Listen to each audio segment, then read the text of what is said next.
Our humanitarian colleagues tell us that the eastern part of Kharkiv, which has recently been relatively calm, was shelled yesterday.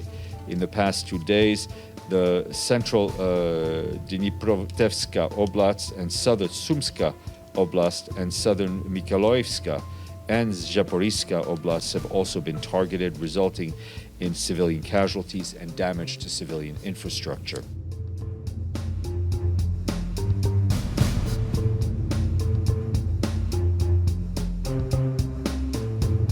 We've now reached 7.6 million people. That's an 11% increase from the 6.85 we reached by the end of last week.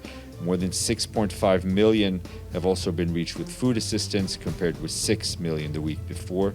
Some 2.6 million people have received health support, 30% more than a week ago.